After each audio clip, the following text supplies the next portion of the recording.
قتال کیا، یہ وہ طبقہ ہے جن کے بارے میں جناب محمد رسول اللہ صلی اللہ علیہ وسلم نے فرمایا، یہ ایسے ہی نہیں کہا، نوجوان سنیں غور سے، میں یہ بات بار بار دہرا رہا ہوں مختلف مقامات پر، اللہ کے رسول صلی اللہ علیہ وسلم نے کہا کہ ایک قوم آئے گی کہ تم ان کی نماز کے سامنے اپنی نماز کو حقیر سمجھو گے، ان کی تلاوت کے سامنے اپنی تلاوت کو حقیر سمجھو گے، ان کی عبادت کے سامنے، ان کے روزے کے سامنے اپنی عبادت اور روزے کو حقیر سمجھو گے، لیکن قرآن پڑھیں گے ان کے گلے سے نیچے نہیں اترے گا۔ یخرجون من الدین کما یمرقون من الدین کما یمرق السهم من الرمیہ، وہ دین سے ایسے نکل جائیں گے جیسے تیر شکار کو چھید کر آر پار ہو جاتا ہے اور اس پر کوئی نشان بھی نہیں رہتا۔ مختلف روایتیں ہیں، آپ نے ان کے بارے میں کہا کہ اگر وہ تمہیں مل جائیں تو ان کو قتل کرنا۔ میں یہ روایت کے الفاظ نقل کر کے کہتا ہوں آج کل جگہ جگہ کہ ہمارے ہاں نوجوان تھوڑی دیر کے لیے غور کیجئے کہ کسی کو اتنی نماز پڑھتا ہوا دیکھیں کہ وہ ہماری نماز کم دکھے، ہماری عبادت تلاوت اس کے مقابلے میں کم دکھے، تو آج کے ماحول میں ہم کیا کریں گے؟ لائک کریں گے، ہاں فالوورز بن جائیں گے، متاثر ہو جائیں گے۔ یہ تعلیم دیتی ہے، خاص طور سے نوجوان میری اس بات کو اچھی طرح دماغ میں رکھیں اور اس پر تحقیق کریں کہ نبی کریم صلی اللہ علیہ وسلم کا یہ ارشاد اور ایسی بہت ساری احادیث ہمیں بتاتی ہے کہ کسی کی ظاہری شکل و صورت اور عبادت اور ریاضت کو دیکھ کر دھوکہ نہیں کھانا ہے۔ عمرو بن عبید بہت بڑا معتزلیوں کا امام تھا، عباسی خلیفہ اس کی عبادت اور ریاضت اور زہد دیکھ کر متاثر ہو گئے، لیکن اعتزال کا بانی اور اہل سنت کا مخالف اہل سنت امام احمد بن حنبل رحمہ اللہ کا خون ان لوگوں پر عائد ہوتا ہے۔ یہ عبد الرحمن بن ملجم جس نے حضرت علی کو شہید کیا تھا، بہت دیندار تھا، قرآن کا اچھا پڑھنے والا تھا، نیک تھا، اور اتنا زیادہ تھا کہ حضرت علی کے قتل کو اس نے نیکی سمجھنے کے بعد کہا کہ مجھے آسان موت مت دینا، میرے جسم کے ایک ایک ٹکڑے کو کاٹنا تاکہ زیادہ تکلیف ہو، زیادہ ثواب ملے۔ نماز خوب پڑھ رہے ہیں، روزہ خوب رکھ رہے ہیں، تو ظاہری شکل و صورت سے نہیں، منہج دیکھا جائے، عقیدہ دیکھا جائے۔ یہ دین کے نام پر قتل کیے گئے، دین کے نام پر، اور اس چیز نے پوری اسلامی دعوت کو، اسلامی امت کے چہرے کو بگاڑ کر رکھ دیا۔ جناب محمد رسول اللہ صلی اللہ علیہ وسلم یہ معلوم ہو جانے کے باوجود کہ عبداللہ بن ابی بن سلول راس المنافقین ہے، لوگوں نے اجازت مانگی کہ قتل کی اجازت دے، تو عمر فاروق نے کہا نہیں، میں نہیں چاہتا کہ دنیا کے لوگ یہ کہیں کہ محمد اپنے ساتھیوں کو قتل کرتے ہیں، اسلام بدنام نہ ہو۔ اور ان لوگوں نے آج اسلام کو میڈیا میں ایک کھلونا بنا کر رکھ دیا، ان خارجی فیوت لوگوں نے۔ آج اسلام کے ساتھ جو دہشت گردی، انتہا پسندی کے الزامات لگے ہوئے ہیں، اعدائے اسلام نے ان خارجیوں کو استعمال کیا ہے۔ اگر آپ غور کریں گے تو موجودہ دور کے خارجی، رافضی، تحریکی، یہ آپس میں ملے ہوئے یہود نصارہ کے ایجنٹ نظر آئیں گے، ان کا ساتھ دیتے ہیں، اور یہود و نصارہ کے ساتھ مل کر میڈیا میں اہل حق اور اہل خالص سلفی دعوت والوں کو بدنام کرتے ہیں۔ ایک لمبا چکر ہے، ان تمام کا ذکر جو ہے خطبہ جمعہ میں ممکن نہیں ہے، ہمارا سلسلہ وار درس چل رہا ہے ہفتوں سے مالیگاؤں میں، اسے ضرور سنیں اگر جو کوئی تفصیل چاہتا ہے، اور ابھی بہت کچھ باقی ہے۔ میں عرض یہ کرنا چاہتا ہوں کہ اس حضرت عثمان غنی کا میں ذکر کر رہا تھا، خوارج کے بعد پھر جو ہے حضرت علی کے دور میں واقعہ حرہ ہوا مدینہ پر، جو یزید کی فوج نے حملہ کیا، آج اسلامی تاریخ کا ایک داغ مانا جاتا ہے، مختلف ہی مسئلہ مانا جاتا ہے، لیکن آپ غور کیجئے کہ اہل مدینہ نے یزید کی بیعت کو جب توڑا تو اس وقت مدینہ میں موجود صحابہ کرام اور علماء نے ان کو سمجھانے کی کوشش کی۔ حضرت عبداللہ ابن عمر، نعمان بن بشیر رضی اللہ عنہما اور دوسرے متعدد صحابہ، تابعین میں سعید بن مسیب تھے، وہ سمجھاتے رہے کہ یہ بیعت نہ توڑو، نہیں مانا علماء کی باتوں کو۔ نتیجہ کیا نکلا؟ واقعہ کربلا کے وقت علماء کی باتوں کو نہیں تسلیم کیا گیا۔ آگے آپ جتنے بھی فتنے دیکھیں گے جو مسلمان، ابن محلب، ابن اشعث، ان واقعات کا آپ کو علم نہ ہو سکتا ہے بہت سارے لوگوں کا، لیکن موقع بھی نہیں ہے کہ میں اس پر روشنی ڈالوں۔ ایسے جتنے واقعات ہیں آج بھی آپ دیکھ لیجئے۔ میں نے ابھی الہاس نگر کے خطاب میں کہا کہ آج ہمارے مسلمان نوجوان جو بڑی تعداد میں گزشتہ سالوں میں قید و بند کا شکار ہوئے، مختلف الزامات کے تحت گھیرے گئے، اس میں ایک بڑی تعداد بے قصوروں کی ہے، ہم مانتے ہیں، لیکن میں ایسا کہتا ہوں کہ اگر وہ علماء سے جڑے ہوتے، بڑوں کو اور اسلامی آداب کا لحاظ رکھا ہوتا، تو ان میں سے 80% یا اس سے زیادہ آج جیل قید و بند میں نہیں ہوتے۔ یہ ان کا انحراف تھا، اسلامی دعوت کو نہ سمجھنے کا نتیجہ تھا۔ وقت زیادہ نہیں ہے، مضمون بہت طویل ہے، ان تمام چیزوں کی سب سے بڑی وجہ جو ہے، اگر آپ غور کریں تو میں اس کم وقت میں کوئی ایک نقطے کو بیان کرنا چاہتا ہوں، وہ یہ ہے کہ علماء اور اہل علم سے صحیح علم، صحیح منہج سے انحراف ان سارے فتنوں کا جو ہے کی وجہ ہے، اور اسلامی دعوت کے چہرے کو بگاڑنے کی وجہ ہے۔ اس نے اسلام کو داخلی اور خارجی دونوں طور پر مخدوش کر دیا، بگاڑ دیا۔ اگر یہ داغ دھبے، یہ انحرافات ہمارے ہٹ جائیں، خاص طور سے ہمارے نوجوان صحیح خالص اسلامی دعوت کے منہج کو سمجھ لیں اور اس راستے پر کام کرنے لگے جو صحیح طریقہ ہے، تو آج دنیا کا نقشہ پھر سے بدل جائے گا۔ ہمارے بہت سارے مخالفین ہمارے دوست اور بھائی بن جائیں گے، اسلام کی دعوت کو انشاءاللہ قبول کریں گے۔ لیکن یہ کیسے ہوگا؟ میں نے عرض کیا کہ خارجیت کا اثر اسلامی دعوت پر آج سب سے زیادہ شدید ہے، اور بعض علماء نے لکھا کہ عقائد کے بگاڑ میں رافضیت اور صوفیت نے سب سے زیادہ اثر ڈالا ہے مسلمانوں پر، عقیدہ خراب کرنے میں، شرک اور بدعات میں، وحدت الوجود اور دوسرے عقیدے میں۔ لیکن اسلامی امت کو بکھیرنے میں، اسلامی دعوت کو بدنام کرنے میں، مسلمانوں کو آپس میں لڑانے میں جس فکر نے سب سے زیادہ نقصان پہنچایا ہے پوری اسلامی تاریخ میں، اور آج بھی پہنچا رہی ہے، وہ ہے خارجی فکر۔ یہ نام نہ صحیح لیکن وہ فکر آج بھی موجود ہے، تحریکیت کی شکل میں، اخوان المسلمین کی شکل میں، اور ان کے موافقین، ان کے ہم مشرب ہم فکر جو القاعدہ یا دوسری داعش کی تنظیموں کی شکل میں پائے جاتے ہیں، سب خارجی فکر کے داعی ہیں، علم بردار ہیں۔ اس کی بنیادی وجہ کیا ہے؟ اللہ کے نبی صلی اللہ علیہ وسلم کے فرمان کے مطابق میں اشارہ کروں، اعجاب المرء بنفسی، اور علاج کیا ہے؟ اپنی رائے، خود پسندی، میری بات مانو، اس سے نکل کر اہل علم، علماء بارزین کی طرف رجوع کیا جائے۔ اب یہاں کچھ مسائل پیدا ہوتے ہیں کہ کون سے علماء، کن کو مانا جائے۔ علماء تو بہت سارے ہیں، یہ بہت اہم مسئلہ ہے کہ دین کے معاملات میں علماء کی طرف رجوع کیا جائے، اور علماء میں یہ تمیز کی جائے کہ کون سا عالم سلیم منہج والا، صحیح عقیدے والا، صحیح فکر والا ہے، اور خاص طور سے فتویٰ دینے کے لائق کون ہے۔ آج ہمارے ہاں یہ بھی ایک بڑی یہ خارجیت کا اثر ہے کہ ایرا غیرہ نتھو خیرہ جسے دیکھیے دین کے معاملے میں لب کشائی کر رہا ہے، احکامات بیان کر رہا ہے۔ کوئی عام جو مسائل ہیں اس میں فتویٰ دینا کوئی چھوٹی موٹی بات نہیں ہے۔ سلف کے اگر میں منہج کو بیان کروں تو وقت نہیں اجازت دے رہا ہے۔ کتنا احتیاط ہے۔ طلاق کے مسئلے میں امام احمد بن حنبل رحمہ اللہ ابو عبیدہ کی طرف لوگوں کو پھیرتے تھے۔ کئی علماء کہتے تھے کہ بھائی طلاق کے مسئلے میں یہ بگاڑ والی بات ہے، خطرے والی بات ہے، مجھ سے کوئی بہتر عالم ملے تو اس کی طرف جاؤ۔ نکاح اور طلاق کے فروعی مسائل تو چھوٹی کہلاتے ہیں۔ ان مسائل میں جہاں کفر اور شرک کا، توحید اور شرک کا مسئلہ ہے، جہاں کسی کی جان مال کے حلال ہونے کی بات ہے، مسلمانوں پر پیش آنے والے فتنوں کے معاملات ہیں، یہ معاملات طلاق، نکاح اور فروعی احکامات سے کہیں زیادہ اہم ہیں۔ جہاد کا مسئلہ، ہاں مسلمانوں کے قتل کا اور حملے کا مسئلہ چھوٹا موٹا معاملہ نہیں ہے، یہ عام علماء کا بھی کام نہیں ہے۔ اللہ تبارک و تعالیٰ نے اس سلسلے میں حکم دیا ہے، ہاں وَإِذَا جَاءَهُمْ أَمْرٌ مِّنَ الْأَمْنِ أَوِ الْخَوْفِ أَذَاعُوا بِهِ۔ یہ منافقین کے بیان کے ذکر میں مسلمانوں کو بھی ادب سکھایا گیا ہے کہ یہ منافقین کا وطیرہ اور سیوا ہے کہ جب ان کے پاس امن یا خوف کی کوئی خبر آتی ہے تو فوراً اس کو نشر کر دیتے ہیں بغیر تحقیق کیے ہوئے۔ آج کل ہمارے یہاں بہت چلتا ہے نا، واٹس ایپ پہ، فیس بک پہ، ٹویٹر پہ کوئی چیز آئی ہم نے فوراً فارورڈ کر دیا۔ یہ قرآن کے اس مزاج کے خلاف ہے، قرآن کی تعلیم کے خلاف ہے۔ لیکن ہماری نسل ماننے کو تیار ہی نہیں ہے۔ جمہوریت، خارجیت، اس کا اثر ہے۔ کوئی خبر آئی بلا تحقیق کیے، حقیقت کیا ہے معلوم نہیں ہے، اس کا نتیجہ کیا ہوگا غور نہیں کیا، اس کے ضمن میں کوئی سازش ہو سکتی ہے اس کا احساس نہیں ہے، فوراً خبر آگے بڑھا دی۔ 4 دن بعد پتہ چلتا ہے خبر جھوٹی ہے، 5ویں دن پتہ چلتا ہے کہ اس ایک خبر کی وجہ سے مسلمانوں کو تمام دنیا کے میڈیا پر بدنام کیا گیا، لیکن آپ نے جو نقصان پہنچانا تھا پہنچا دیا۔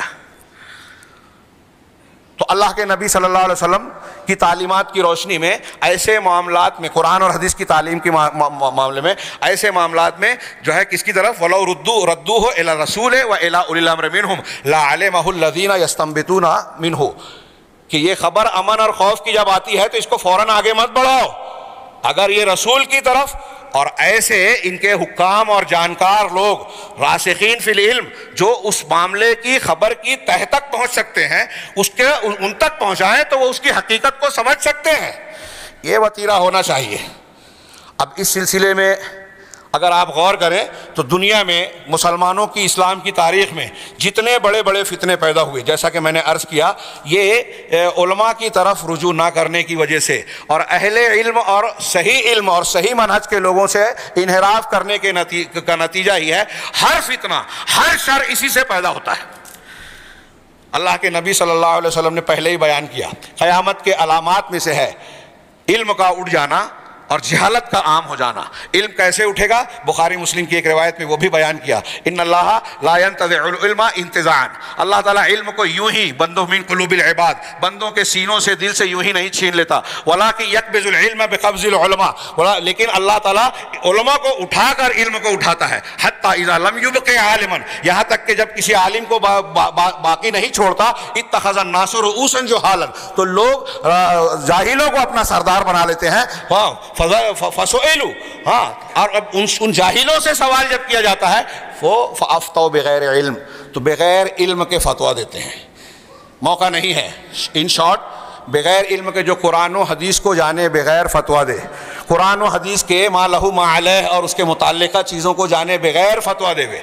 چاہے وہ یہ کہے کہ ہمارے علماء نے یہ فتویٰ دیا، امام حنیفہ حنفی مسلک کی کتابوں میں یہ لکھا ہوا ہے، اس سوال کے جواب میں فلاں مسلک کی کتابوں میں یہ لکھا ہوا ہے، اگر علماء کے قول کی روشنی میں کوئی جواب دے رہا ہے تو وہ بھی بغیر علم کے فتویٰ دے رہا ہے، وہ جہالت کی بنیاد پر فتویٰ دے رہا ہے۔ اللہ کے رسول نے کہا فضلوا واضلوا، وہ خود بھی گمراہ ہوں گے اور دوسروں کو بھی گمراہ کریں گے۔ جب علماء کی بجائے جاہلوں سے سوال پوچھا جائے گا تو یہ نتیجہ برآمد ہوگا۔ لہذا یہ بہت ضروری ہے کہ علماء سے رابطہ، یہاں اس حدیث سے آپ کو یہ پتہ چلنا چاہیے کہ علماء کی قیمت کیا ہے۔ سماج اور معاشرے میں علماء کا وجود بہت بڑی نعمت ہے، اور راسخین فی العلم، مضبوط علم والے، صحیح منہج والے جو بدعت نہیں کرتے، بدعتی علماء نہیں ہے، دنیا پرست نہیں ہے، ایسے علماء کا وجود بہت بڑی نعمت ہے، اور ان کا فقدان شر اور فساد کا دروازہ کھولتا ہے۔ ان کے اٹھنے سے قیامت کی علامت پیدا ہوتی ہے، ہر فتنہ پیدا ہوتا ہے۔ اب یہاں میں چاہتا تھا کہ یہ بیان کروں کہ اصلی علماء کی پہچان کیا ہے۔ امام حسن بصری کہتے ہیں کہ جب فتنہ آتا ہے تو راسخ فی العلم جان جاتا ہے، ہر فتنہ آتا ہے اس وقت جان جاتا ہے، اور جب وہ جاتا ہے واپس تو ہر جاہل جان جاتا ہے۔ یعنی راسخ فی العلم آدمی جو ہے ابتدائے معاملے میں فتنے کو جان جاتا ہے۔ ایسی ہی بات علامہ ابن قیم رحمہ اللہ اور دوسرے مشائخ نے بیان کی ہے، چنانچہ کہا ہے کہ ایسے میں ان علماء کی طرف رجوع کرنا چاہیے جو فتویٰ دینے کے اہل ہیں، جو راسخ فی العلم ہیں، جن کا منہج اور عقیدہ صحیح ہے۔ ایسے لوگوں کو کیسے جانیں گے؟ تو ایک شکل یہ بتائی کہ فتویٰ دینے کا اہل وہ ہے جس کو اس دور کے معتبر علماء اور مشائخ یہ مانے کہ ہاں یہ قابل فتویٰ دینے کے لائق ہے، ہاں، رسوخ فی العلم والا شخص ہو، اس کے بارے میں علماء کی گواہی ہو۔ یہاں یہ وضاحت کی کہ ایک عالم دین اگر کسی مدرسے میں پڑھا رہا ہے، علم کی طرف اس کی نسبت ہے، کچھ اساتذہ سے اس نے کسب فیض کیا ہے، کچھ دعوت کے کام کرتے ہوئے وہ تقریر خطاب کر لیتا ہے، تو وہ فتوے کے لائق ہو گیا ضروری نہیں ہے۔ فتوے کی لیاقت ان چیزوں سے کہیں بڑھ کر ہے، اس کی گواہی اہل علم دیں گے۔ اس کے بالمقابل آج ہم دیکھ رہے ہیں خارجی مزاج۔ اللہ کے نبی صلی اللہ علیہ وسلم نے خارجیت کا جو میں نے ذکر کیا، اور یہاں موقع نہ ملا کہ اللہ کے نبی صلی اللہ علیہ وسلم نے خارجیوں کی بہت ساری علامتیں بیان کی ہے، سلف نے اس کو حدیثوں سے مستنبط کیا ہے۔ اس میں سے ایک یہ جو بخاری وغیرہ کی حدیث میں بالکل صاف ہے کہ یہ اہل ایمان کو قتل کریں گے، اہل اوثان کو چھوڑیں گے، اور ان میں سے ایک یہ کہ ان کا علماء اور اہل علم سے لا تعلقی برتیں گے، دشمنی برتیں گے، ان کے اندر آپ علماء کو نہیں پائیں گے۔ حضرت ابن عباس جب ان سے مناظرہ کرنے گئے تھے تو یہی سوال کیا تھا کہ میں انصار، مہاجرین اور صحابہ کے کسی بھی عالم کو تمہارے درمیان نہیں پاتا۔ آج بھی آپ دیکھیں گے کہ یہ خارجی صفت لوگ جو مختلف تنظیمیں ہیں، القاعدہ فلاں اور فلاں، ان کے یہاں علماء کم دانشور زیادہ ملیں گے۔ یہاں میرے سامنے جو ہے، شاید بعد میں بھجبا علماء نے لکھا ہے کہ ان کے یہاں جو کتابیں ہیں سید قطب کی، فلاں مولانا، فلاں علامہ، فلاں نام لینے کی ضرورت نہیں، تو ان کی صلاحیتوں پر غور کریں گے تو ان کے یہاں صحیح عقیدہ، صحیح منہج نہیں ہے۔ یہ ادبا ہیں، یہ مفکرین ہیں، یہ دانشور ہیں، لیکن کا فتویٰ دینے کے لائق یہ لوگ نہیں ہیں۔ ان لوگوں کو لوگوں نے اہل افتاء بنا لیا، اسلامی احکامات اور معاملات میں جو ہے مرجع بنا لیا۔ ان کا کیا شمار جو آج انٹرنیٹ پر فیس بک پر اور فلاں پر فتوے دیتے پھر رہے ہیں، چھوٹا موٹا معاملہ نہیں ہے یہ میرے سامنے جو چیزیں ہیں میں اگر اسے پیش کروں تو آپ حیرت کریں گے کہ علماء سلف کا اس سلسلے میں کتنا سخت موقف ہے. جن لوگوں کو جو عالم نہیں ہے لیکن علماء بنتے ہیں، ان کی کچھ علامتوں کا میں بہت ہی سرسری ذکر کروں. سب سے پہلی علامت اہل علم نے یہ بیان کی کہ بہت ساری علامتیں ہیں، یہاں چند ایک کا تذکرہ میں کر رہا ہوں، کہ جو شخص فتویٰ دینے کے لائق نہیں ہے وہ فتویٰ دینے کی منصب پر بیٹھ رہا ہے علماء کے مشورے اور ان کی اجازت کے بغیر. اس سے پتہ چلتا ہے کہ وہ دین کے سلسلے میں کتنا جرأت مند ہے. نتیجے میں وہ جو ہے بہت ساری فتنوں اور بلاؤں کو ہوا دیتا ہے. جبکہ اہل علم صحابہ سے لے کر آج تک مختلف صحابہ کرام کا اور سلف کا یہ طریقہ رہا ہے کہ مسائل کو ان کے اہل کی طرف لوٹایا جائے، اور سوال اگر ان سے پوچھا جا رہا ہے تو وہ اپنے آپ کو بچاتے تھے. اس لیے نہیں کہ علم چھپانا چاہتے تھے، اس لیے کہ اس ذمہ داری کی گہرائی کو سمجھتے تھے اور یہ سوچتے تھے کہ اگر ہم نے غلط فتویٰ دے دیا تو پھر یہ معاملہ جو ہے ہمارے خلاف جائے گا. اللہ کے نبی، اللہ کے یہاں قرآن کی وہی آیت انہوں نے پیش کی، وَإِذَا جَاءَهُمْ أَمْرٌ مِّنَ الْأَمْنِ أَوِ الْخَوْفِ عَذَاءُوا بِهِ وَلَوْ رَدُّوهُ إِلَى الرَّسُولِ وَإِلَى أُولِي الْأَمْرِ مِنْهُمْ لَعَلِمَهُ الَّذِينَ يَسْتَنبِطُونَهُ مِنْهُمْ. کہ اگر ان کے پاس کوئی امن کا یا خوف کی خبر آتی ہے تو فوراً اس کو پھیلا دیتے ہیں، فارورڈ کر دیتے ہیں. ہاں، اگر وہ اسے رسول کی طرف لوٹائیں یا اولو الامر کی طرف جو علم میں راسخ ہیں، معاملے کی تہ تک پہنچنے والے ہیں، تو اس کی حقیقت کو وہ اچھی طرح جان جائیں گے جو اس کی تہ تک پہنچنے والے ہیں. ہاں، یہ ایسا حکم ہے جو اللہ تبارک و تعالیٰ نے مسلمانوں کو دیا ہے کہ اگر کوئی معاملہ آئے تو فوراً اس کو آگے نہ بڑھائے. آج کل سوشل میڈیا کا جو دور ہے، ہمارے نوجوان اس کو نوٹ کریں کہ اللہ تعالیٰ یہ کہہ رہا ہے کوئی بھی خبر آ جائے تو بغیر تحقیق کے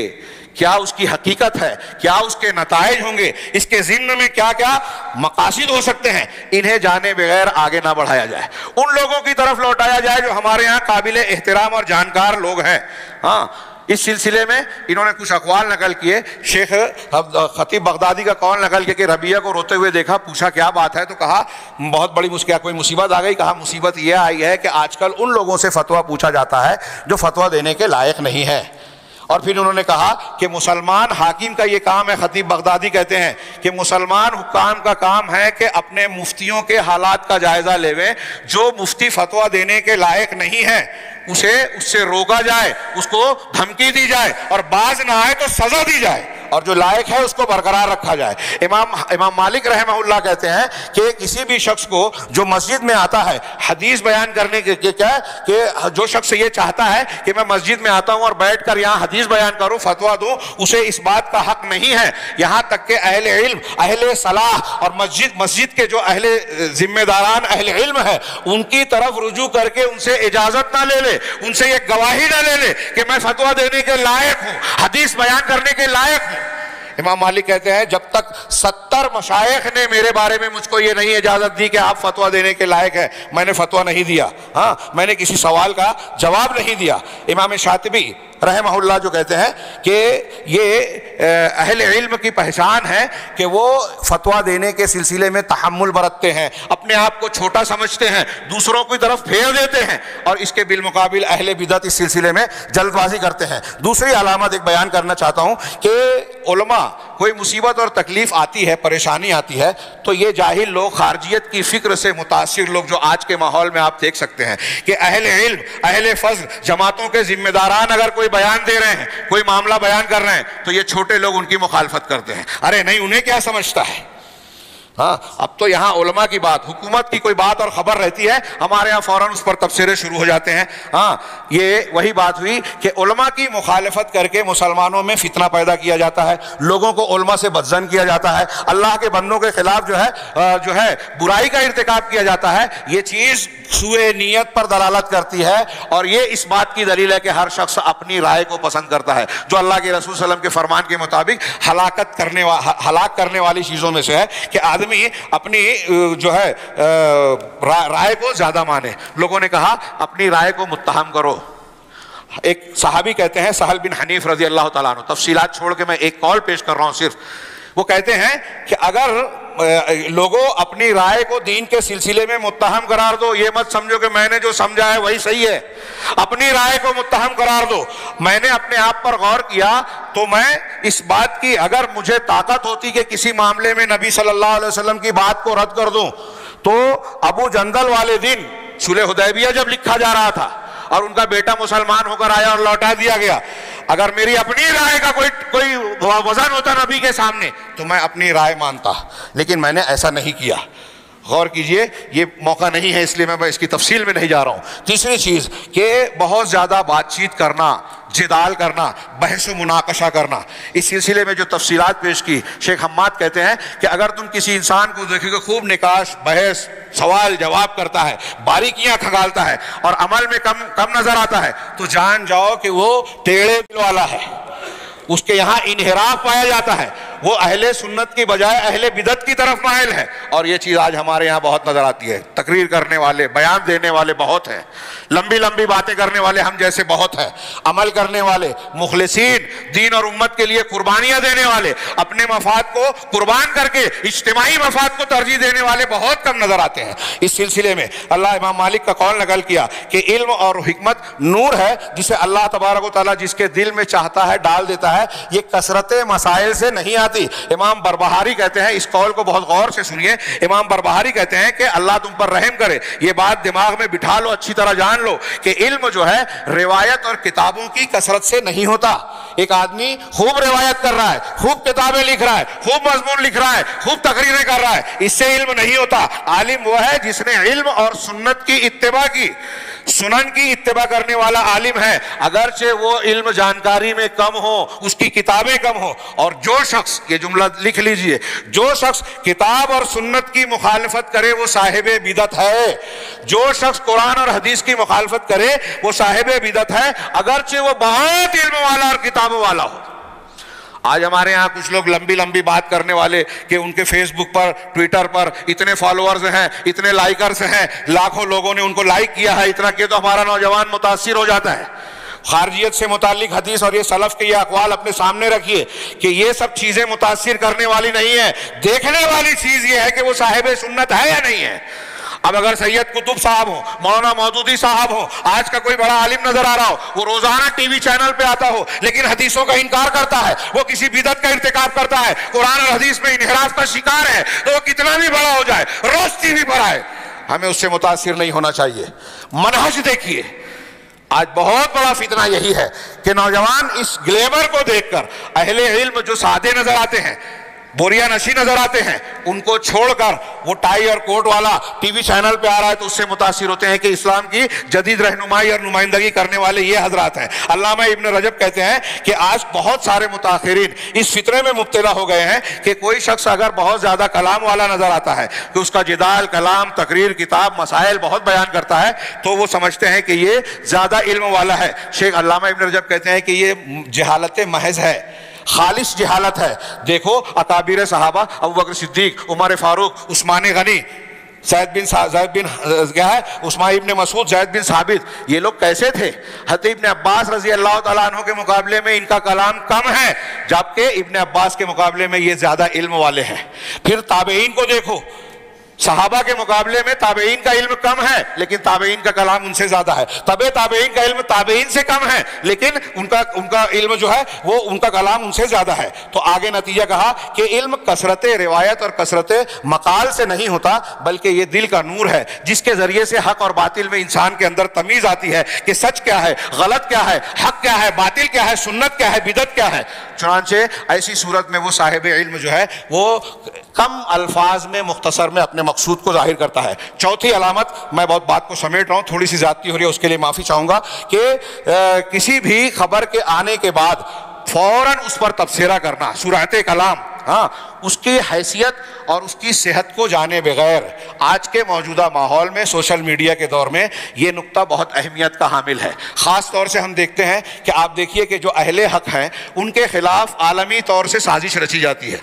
یہود نصارہ، میڈیا ان کے ہاتھ میں ہے، وہ ایک خبر اڑاتے ہیں۔ ایک طرف اکثر میں کہتا ہوں کہ تحریکی حضرات، اہل بدعت اہل سنت کو، خاص طور سے روئے زمین پر جو آج دنیا کے اندر خالص دعوت کسی کے پاس موجود ہے تو وہ سلفی اہل الحدیث ہے. خالص توحید اور سنت اور صحابہ کا منہج، سلف کا منہج اگر روئے زمین پر ہے تو یہ منبر رسول سے میں بہت ہی ذمہ داری کے ساتھ کہہ رہا ہوں، روئے زمین پر آج اہل الحدیث کے علاوہ، جیسے کہ امام احمد بن حنبل نے کہا تھا کہ طائفہ منصورہ اگر اہل الحدیث نہیں ہے تو میں نہیں جانتا کہ کون ہے. ان کے الفاظ میں دہراتا ہوں. لیکن آپ دیکھیں گے کہ پوری دنیا کے اہل باطل اس طائفہ منصورہ کے دشمن نظر آئیں گے. اور دنیا یہاں ہمارے یہاں جتنے بھی بدعتی ہیں، جتنے بھی خارجی ہیں، جتنے بھی تحریکی ہیں، یہ سلفیوں کا تانا بانا جوڑنے کی کوشش کرتے ہیں یہود و نصارہ سے، اور اس سلسلے میں روزانہ کچھ نہ کچھ جھوٹی خبریں لاتے ہیں، اور وہ جھوٹی خبریں ہم لوگ آگے بڑھاتے ہیں، اور ہمارے بہت سارے نوجوان ان پر اعتماد کر کے وہ ان کے اوپر تنقیدیں کرنا شروع کر دیتے ہیں. اگر خبر صحیح ہے اور باتیں غلط ہے تو ٹھیک ہے، قابل مذمت ہیں، لیکن اصلاح کا یہ طریقہ نہیں ہے. جماعت میں، اجتماعیت میں آپ علماء کی برائیاں کرتے پھریں، فیس بک پر، ٹویٹر پر، واٹس ایپ پر یہ سب چیزیں ڈالیں. ایک حدیث قرآن کی ایک دلیل بیان بتا دیجئے کہ یہ دین کا طریقہ ہے. اگر میرے اندر واقعی خرابی ہے تو آپ اس کو واٹس ایپ پہ اس کو وائرل کریں. یہ کون سا طریقہ ہے دین کا؟ اس کا طریقہ کیا ہے؟ اصلاح کرنا. کس انداز میں؟ وہ ہم جانتے ہیں. سعودی عرب نے کوئی غلطی کی، سعودی عرب کی خدمات کو نظر انداز کیا جاتا ہے، اس کو چھپایا جاتا ہے. کیوں؟ آج روئے زمین پر توحید اگر کہیں ہے تو ملک کے طور پر کسی حکومت کے پاس تو سعودی عرب کے پاس ہے. یہ کہتے ہوئے بھی لوگ کچھ ہمارے ہاں شرماتے ہیں. واحد ملک ہے جہاں دستور قرآن و حدیث دستور کی حیثیت رکھتا ہے. ایران نے صرف اعلان کر دیا چھوٹا موٹا، پوری جماعت اسلامی آج تک اس کے فیور میں، پہلے کھل کر اب چھپ کر، پورے اخوانی. یہ ابھی آخری ہم دیکھیں گے کہ اہل بدعت اور خارجیوں کی ایک پہچان اور تضاد یہ بھی ہے کہ وہ اہل سنت کی مخالفت کرتے ہیں، اچھوں کو برا کہتے ہیں، بروں کو اچھا کہتے ہیں. اور اس کی سب سے بڑی فکر ہے کہ اللہ اور رسول نے جن کی تعریف کی، صحابہ کرام کی، اللہ اور رسول نے صحابہ کرام کی تعریف کی. یہ خوارج، یہ روافض، یہ تحریکی، آج ہمارے یہاں ایسے عناصر پائے جا رہے ہیں. ہاں میں نام لوں، سلمان ندوی صاحب، پاکستان کے کچھ انجینئر اور کچھ اور نام ہیں، ہندوستان کے اور کچھ لوگ ہیں، ہاں خلافت و ملوکیت والی جو بحث کرنے والے لوگ ہیں، پورا طبقہ حضرت امیر معاویہ، حضرت عمرو بن عاص اور ان لوگوں پر جو ہے انگلی اٹھاتے ہیں، ان کو لعن طعن کا نشانہ بناتے ہیں. اہل سنت والجماعت قرآن حدیث کے ثابت شدہ دلائل کے بالکل خلاف بات ہے. جو لوگ کسی ایک صحابی کو بھی نشانہ بناتے ہیں وہ اہل بدعت میں سے ہیں. اور اگر کوئی ان سے متاثر ہوتا ہے تو اس کے اندر خارجیت اور رافضیت ہے. نوجوان لکھ لیں، توبہ کریں. جس کی اللہ اور رسول نے تعریف کی اس کو آپ برا کہیں گے اور وہ صحیح ہو سکتا ہے؟ سوال ہی پیدا نہیں ہوتا. اگر کوئی ایسا مانتا ہے تو اپنے ایمان کی خیر منائے. تو یہاں یہ بیان کیا انہوں نے کہ اگر کوئی بات آپ کے پاس آتی ہے تو خبر کی تحقیق کر لیں. اس آیت کو وَإِذَا جَاءَهُمْ أَمْرٌ مِّنَ الْأَمْنِ وَالْخَوْفِ والی نقل کر کے شیخ سعدی، علامہ عبد الرحمن بن ناصر السعدی کی تفسیر نقل کی کہ اس میں اس بات کی تلقین ہے کہ مسلمان جلد بازی اور امور کے سلسلے میں تیزی نہ دکھائیں کہ کسی بات کو سنتے ہی اس کو آگے بڑھا دیں، بلکہ کسی بھی معاملے میں اچھی طرح غور و فکر کریں. اس پر کسی صاحب معاملہ، صاحب فکر سے کلام اور سمجھ لے میں اس میں غور و فکر کرنے کے بعد یہ دیکھیں کہ اس کے کس معاملے میں اس کو پھیلانے میں مصلحت ہے، کہاں کیا اس کے تعلق سے خاموشی اختیار کرنے میں مصلحت ہے، یا انسان کے سامنے اسے پیش کیا جائے یا نہ کیا جائے، اس پر خاموشی اختیار کیا جائے. امام عبداللہ ابن مسعود کہتے ہیں کہ عنقریب تمہارے سامنے کچھ مشتبہ امور آئیں گے، ایسی صورت میں تم سنجیدگی، وقار اختیار کرنا، اس لیے کہ آدمی کسی خیر کے معاملے میں، یہ جملہ لکھ لیجئے حضرت عبداللہ ابن مسعود کا، خیر کے معاملے میں کسی کا تابع ہو یہ زیادہ بہتر ہے، اچھائی کے معاملے میں دوسروں کے پیچھے چلے یہ زیادہ بہتر ہے بنسبت اس کے کہ شر میں سرداری کرے اور قیادت کرے. یہ اہل علم اور اہل رسوخ کا طریقہ رہا ہے کہ اپنے آپ کو کمتر سمجھتے ہیں اور رفق، ملائمت، سنجیدگی سے کام لیتے ہیں، کسی بھی معاملے میں جلد بازی نہیں. آج ہمارے ہاں کوئی بھی خبر آتی ہے، ہاں اللہ کے نبی صلی اللہ علیہ وسلم نے یہ قرآن نے جو آیت پیش کی اسی کے سلسلے میں شیخ سعدی کہتے ہیں کہ مسلمانوں کا یہ طریقہ نہیں ہے کہ فوراً اس کو انٹرنیٹ پر، ریڈیو پر یا خطوں میں یا اخبارات میں فوراً کسی بھی خبر کو سنتے ہی شائع کر دیا، بلکہ اس میں اچھی طریقے سے تحمل اور غور و فکر کرنا چاہیے، اور دیکھنا چاہیے کہ جب راسخ فی العلم، علم علماء کا اس میں کیا رویہ ہے، اگر وہ خاموش ہے تو ہمیں بھی خاموشی اختیار کرنا چاہیے، ان کی خاموشی کسی نہ کسی معنی پر دلالت کرتی ہے۔ ایک اور علامت آخری میں ذکر کروں کہ یہ جو لوگ عالم نہیں ہیں اور ان کو عالم بنایا جاتا ہے، ان کی ایک علامت یہ ہے کہ ان کے تعلق سے بڑے بڑے القاب اختیار کیے جاتے ہیں اور وہ اس پر راضی رہتے ہیں، فلاں علامہ، محدث، امام۔ ہاں ابھی دیکھیے امام حمید الدین فراہی کتابوں پہ جو ان کے ماننے والے ہیں، ہر شخص اپنے جماعت کے بزرگوں کو امام، علامہ، محدث، ہاں فلاں زمانے کا فلاں اور فلاں اور فلاں، ایک سطر میں جو ہے القاب لکھے جاتے ہیں۔ اس سلسلے میں تفصیل کا موقع نہیں ہے، مختصر یہ کہ امام شاطبی اور دوسرے لوگوں نے یہ کہا کہ یہ اہل بدعت کی ایک پہچان اور وتیرہ رہا ہے کہ جو لوگ غلط ہیں، جن کے پاس غلط منہج ہے، غلط فکر ہے، لوگ اور عوام اس کی طرف متاثر ہوں، اس کی طرف رجوع کریں، اس کے لیے ان کو بڑے بڑے القاب دیتے ہیں، تعریف کرتے ہیں۔ آج کی زبان میں جو میں نے ابھی کہا کہ فیس بک پر، واٹس ایپ پر، یوٹیوب پر جن کے لائک کرنے والے خوب زیادہ ہیں، ہمارا نوجوان اس کے پیچھے بھاگنے لگتا ہے۔ بہت نوجوان تو نوجوان، کچھ خواتین اور عورتیں بھی متاثر ہو جاتی ہیں کہ ان کو اتنے سننے والے ہیں۔ اب جن کو لانچ کرنا ہی ہے اہل بدعت کو گمراہ کرنے والوں کو، تو ان کے اپنے لوگ بھی، جیسے ہم جانتے ہیں فرقہ پرست تنظیمیں ہمارے یہاں، آج کی جو موجودہ حکومت ہے، یہ ایک فکر کو بیان کرتے ہیں اور ان کے اپنے جو بھکت ہیں وہ اس کو خوب لائک کرتے ہیں، اس کی تائید کرتے ہیں، پیش کرتے ہیں کہ دیکھو ملک کے اتنے لوگ اسے چاہتے ہیں۔ ایسے ہی مسلمانوں کو دھوکہ دینے کے لیے وہ لوگ جو منکرین حدیث ہیں، وہ لوگ جو اللہ کے رسول صلی اللہ علیہ وسلم کی شان میں گستاخیاں کرتے ہیں، وہ لوگ جو خارجی فکر کے حامل ہیں، وہ لوگ جو یہود و نصارہ کے کام کو اور ایجنڈے کو آگے بڑھاتے ہیں، وہ لوگ جو مسلمانوں میں یہود و نصارہ کی فکر کو بڑھاتے ہیں کہ حدیثوں کو انکار کرنے، شکوک و شبہات پیدا کرنے، فیشن اور جدیدیت کے نام پر مسلمانوں کو اسلامی دعوت سے پھیرنے کے لیے کام کر رہے ہیں، ان کو خوبصورت بنا کر پیش کرتے ہیں، مقبول بنا کر پیش کرتے ہیں، ان کو ایسی نعمتیں دیتے ہیں جسے دیکھ کر عام نوجوان علماء کے مقابلے میں ان کو سمجھتا ہے کہ ان کے پاس نعمتیں ٹوٹی پڑ رہی ہے۔ یہ علماء کیا ہے؟ ان کو تو سیدھے سے زندگی کی گزارنے کے جو ہے بنیادی ضروریات بھی میسر نہیں ہیں، اور یہ کار میں چل رہے ہیں، ان کے پاس بنگلے ہیں، ان کے پاس گلیمر ہے، ان کے پاس فلاں اور فلاں نعمتیں ہیں۔ ان چیزوں سے رجھا کر ایسی چیزوں کو بھی، یہ میں جو بیان کر رہا ہوں یہ ہوائی باتیں نہیں ہیں، یہ الہادی فکر کو عام کرنے کے لیے ہر طرف سے ہمارے خلاف کوشش ہو رہی ہے۔ اس پر کتابیں لکھی گئی ہیں، باقاعدہ اس پر ریسرچ ورک ہوا ہے کہ کہاں کہاں سے مسلمان نوجوانوں کو شکار کیا جا رہا ہے۔ انہی میں سے ایک یہ طریقہ بھی ہے کہ ہمارے درمیان جو غلط فکر کے عناصر ہیں، علماء ہیں، یا علماء سے دور کرنے والے جو عناصر ہیں، منکرین حدیث فکر کے ٹیڑے لوگ،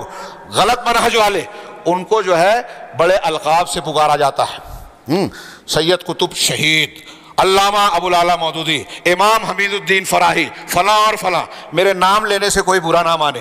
میرا مقصود کسی کی شخصیت کو مجروح کرنا نہیں ہے۔ حق اور باطل کو بے نقاب کرنا اہل دعوت حق کا فریضہ ہے، اور اس معاملے میں سچائی کو پیش کرنے کے لیے بعض مرتبہ اس کی ضرورت پیش آتی ہے۔ ہمارے علماء راسخین فی العلم نے لکھا ہے کہ اب اس بات کی ضرورت ہے کہ اگر کوئی منحرف منہج کا آدمی ہے اور لوگ اس کی فکر سے، کتابوں سے متاثر ہوتے ہیں، تو کھول کھول کر بیان کیا جائے تاکہ لوگ اس سے بچیں، اس کے بارے میں ہوشیار رہیں۔ یہ چند باتیں میں نے عرض کی ہیں، اگرچہ ہو سکتا ہے بعض حضرات کو یہ لگے کہ کچھ باتیں بے ربط سی نظر آ رہی ہو، لیکن خطبہ جمعہ کے مختصر سے وقت کو ملحوظ رکھتے ہوئے میں نے کئی نکات کو سمیٹنے کی کوشش کی۔ اتوار کے دن ایک اور خطاب ہے، اس میں بھی اسی موضوع سے متعلقہ کچھ باتیں ہوگی۔ آپ حضرات سے گزارش ہے کہ اس میں تشریف لائیں اور اس سے استفادہ کریں، مجھ سے نہ صحیح، ان علماء سے جو راسخ فی العلم ہیں۔ اور آج کا یہ موضوع جس پر ہم لوگ ہو سکتا ہے بہت سارے لوگ سوچیں کہ یہ غیر ضروری ہے، لیکن میں ایسا مانتا ہوں کہ اسلامی دعوت اور موجودہ ماحول کے اعتبار سے یہ انتہائی اہمیت کا حامل موضوع ہے۔ اس پر توجہ دینے کی ضرورت ہے، اور اس پر توجہ نہ دینے سے آپ کے اپنے گھر میں آپ کا بیٹا باپ کی جب مخالفت کرتا ہے، نافرمانی کرتا ہے، باپ کی کوئی دینی رائے کے مقابلے میں اپنی چلاتا ہے، تو سمجھ جائیے کہ اس پر خارجیت کا، جمہوریت کا اثر ہے، اعجاب المرء بنفسہ ہی، اور یہ آگے چل کے بڑے فتنے کی شکل اختیار کر سکتا ہے۔ اللہ تعالیٰ سے دعا ہے کہ وہ ہمیں صحیح دین اور دین کے صحیح طریقے کو، دعوت اسلامی اور دعوت اسلامی کے صحیح طریقے کو سمجھنے اور اس کو اپنی زندگی میں نافذ کرنے کی توفیق عطا فرمائے۔ اس سے متعلق ہماری جو بھی ذمہ داری ہے اپنے علم اور طاقت طاقت کے مطابق اسے ادا کرنے کی توفیق دے، صحیح دین کا ہمیں جو ہے خادم بنائے، اور اس کی برکت سے دنیا میں بھی فتنوں سے محفوظ رکھے، اور مرنے کے بعد فتنہ برزخ اور فتنہ آخرت سے بھی محفوظ رکھے۔ اقول قولی ھذا واستغفر اللہ لکم سائر المسلمین، وصلی اللہ علی نبینا محمد، بارک اللہ لنا ولکم فی القرآن المجید، ونفعنا وإیاکم بالآیات والذکر الحکیم، انہ تعالی جواد کریم ملک بر رؤوف رحیم۔